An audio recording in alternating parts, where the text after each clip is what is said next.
আমাদের চারপাশে প্রতিনিয়ত শিশুদের উপর এত বেশি নৃশংসতা দেখছি, বাবা মা হিসেবে আমাদের আসলে অতিরিক্ত সচেতন না হয়ে কোনো উপায় নেই। সন্তান একটু চোখের আড়াল হলেই দুশ্চিন্তা শুরু হয়ে যায়।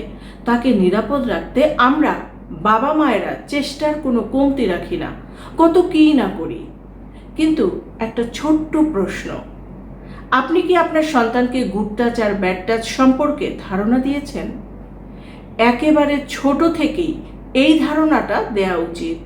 কিন্তু আমরা অনেকেই দ্বিধায় পড়ে যাই, আমার বাচ্চা তো এখনো অনেক ছোট, এত ছোট বাচ্চাকে কিভাবে এসব বলবো, কিংবা কোন বয়স থেকে শুরু করব। মনোবিজ্ঞান ও শিশু সুরক্ষা বিশেষজ্ঞরা বলেন, সন্তান কথা বলা এবং চলাফেরা শুরু করার পর থেকেই, অর্থাৎ 2 থেকে 3 বছর বয়স থেকেই খুব সহজ ও স্বাভাবিকভাবে এই শিক্ষা দেওয়া শুরু করা উচিত। 2 থেকে 4 বছর বয়সী শিশুরা খুবই কৌতূহলী হয়, তাই এই সময় থেকেই তাদের শরীরের অঙ্গগুলোর সঠিক নাম শেখাতে হবে। তাদের বোঝাতে হবে জামা কাপড় বা আন্ডারগার্মেন্টস দিয়ে ঢাকা শরীরের অংশগুলো তার একান্তই নিজস্ব প্রাইভেট পার্টস। গোসল করানো বা কাপড় বদলানোর সময় বাবা মা এবং অসুস্থ হলে ডাক্তার ছাড়া অন্য কেউ এই জায়গায় হাত দিতে বা দেখতে পারবে না। এরপর 5 থেকে 7 বছর বয়সী শিশু স্কুলে যেতে শুরু করে, বাইরের মানুষের সাথে মেলামেশা বাড়ে।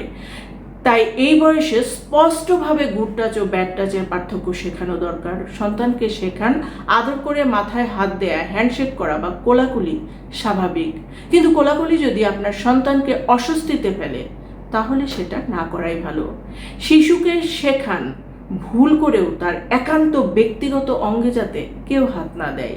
এছাড়া তাকে শক্ত করে জড়িয়ে ধরা, জোর করে চুমু দেওয়ার চেষ্টা কেউ করলে সে যাতে স্পষ্টভাবে না করে, অর্থাৎ যে স্পর্শ তাকে অস্বস্তি দেয় সেটাই ব্যাড টাচ, এটা তাকে ভালোভাবে বুঝিয়ে দিন। এই বয়সে শিশুকে 3টি বিষয় বিশেষভাবে শেখান। না বলা, কেউ অস্বস্তিকরভাবে স্পর্শ করলে সাথে সাথে উচ্চস্বরে না বলতে হবে। দৌড়ানো, সেই জায়গা থেকে দ্রুত তাকে নিরাপদে জায়গায় দৌড়ে চলে আসতে হবে। বাবা মাকে সব কিছু শেয়ার করা, ভয় না পেয়ে সাথে সাথে বাবা মা বা বিশ্বস্ত কোনো মানুষকে ঘটনাটি বলতে হবে। 8 বছর বা তার বেশি বয়সী শিশুরা প্রলোভনের শিকার হতে পারে, তাই এই বিষয়ে সচেতনতা তাদেরকে আরেকটু বাড়াতে হবে। শিশুদের স্পষ্ট করে বলুন, শরীরের স্পর্শ নিয়ে কেউ যদি বলে এটা আমাদের গোপন খেলা, বাবা মাকে বলবে না, তবে বুঝতে হবে এটি একটি অপরাধ এবং এই কথা কোনোভাবেই গোপন রাখা যাবে না। শুধু শারীরিক স্পর্শই নয়, ইন্টারনেট বা সোশ্যাল মিডিয়ায় কেউ যাতে স্পর্শকাতর ছবি না চায় বা অনাকাঙ্ক্ষিত প্রস্তাব না দেয় সে বিষয়েও তাকে সচেতন করুন। পরিসংখ্যান বলে, শিশুদের সাথে ঘটে যাওয়া বেশিরভাগ অপব্যবহারের পেছনে পরিচিত মানুষরাই যুক্ত থাকে।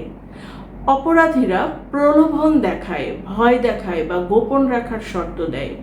একটা শিশু যখন বিষয়টি বুঝতে পারে না সে ভয়ে চুপ হয়ে যায়।